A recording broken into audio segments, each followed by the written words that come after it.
Mimi siku moja hapa Mwangela anajua. Nilikuwa nafunga siku 40. Nakumbuka Kaiuso kile. Nafunga siku 40 namtafuta Bwana. Nikasema siku 40 zote nitakunywa maji tu, kama nife au niipate Tanzania. Wale watu wanaopiga nyoro juu ya Tanzania, nilishachukua Tanzania zamani kabla wewe hujazaliwa. Wewe unafikiri naongelea juu ya Tanzania kwenye maneno? Yesu kabla hajaichukua dunia akafunga siku 40 mchana na usiku, tena akiwa jangwani anapambana na anayemiliki dunia, mfalme wa ulimwengu, akaipokonya dunia. Nilishaipokonya Tanzania kutoka kwenye mikono ya wachawi na waganga na wasihiri na wasoma nyota. Tanzania ni ya Yesu, ni swala la muda tu. Jamani, nina ndoto. Ninayo ndoto. Niliona Tanzania imetikiswa na nguvu za Mungu. Ninayo ndoto. Wengine nikisema nayo ndoto wananuna. Sina wewe wote. Sina wewe wote. Sina wewe wote. Ninayo ndoto. Na hii ndoto itatimia wakati wangu na wakati wako. Sio ya muda ujao. Sio ya siku nyingi. Ni ya siku za karibuni. Itatimia wakati wako. Utasimama juu ya mlima umejaa utele, utapiga kelele ukisema hata sasa Bwana ametusaidia.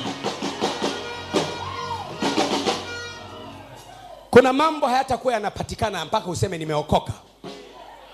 Siku chache zijazo hata wasiookoka itabidi waigize kwamba wameokoka, kwa sababu kuna vitu fulani vitakuwa vipatikani isipokuwa unasema majeshi, isipokuwa unasema utukufu, isipokuwa unasema wamepigwa, isipokuwa unasema hawapo, isipokuwa unasema majeshi ya Bwana. Kuna vitu vitakuwa adimu. Kuna watu watakuja watasema nitakula chakula changu, nitakunywa maji yangu, nitalipa bili ya umeme mwenyewe, nitajinunulia chakula, ila tu niitwe kwa jina lenu. Na haya yatatimia masikioni mwenu kwa jina la Yesu.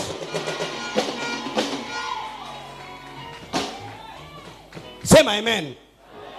Sema amen. Wakati nafunga siku 40 hapa nimesema sifungi na kunywa juice wala kunywa soda na kunywa maji. Na nikisema nikifa nife, nisipokufa lazima nikutane na anayemiliki Tanzania. Hakuna no man's land in life. There is no man's business. There is no man's marriage. There is no man's singleness. There is no man's work. Every job and every position you see, it is already occupied in the spiritual realm. Unless you repress somebody, you cannot take it. Kimakua chake, kimakonde chake sasa. Kila nafasi unayoiona duniani inamilikiwa kwenye ulimwengu wa roho.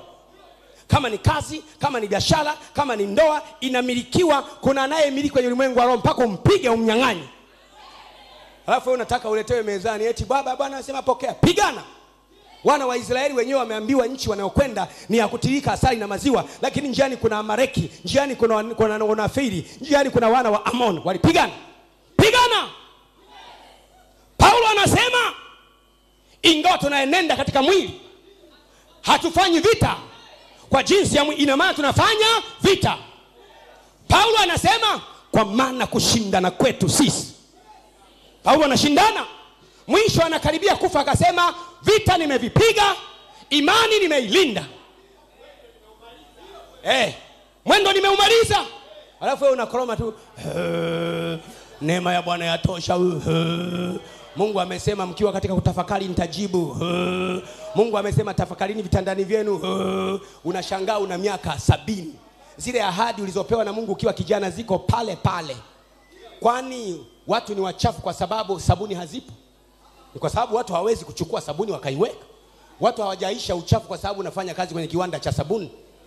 Kufanya kazi kwenye kiwanda cha sabuni hakufanya nguo zako ziwe safi kama hujaamua kuchukua sabuni na kufua nguo. Narudia tena. Naongea na mtu. Ya. Mungu anaongea na wewe. Kufanya kazi kwenye kiwanda cha sabuni ya maji hakukufanya nguo zako zikawa safi. Pako uchukue sabuni ukafue nguo zako zinakuwa safi. Mungu akisema neno limeshakuwa kwenye ulimwengu wa roho, lakini mpaka uchukue action. Sema action.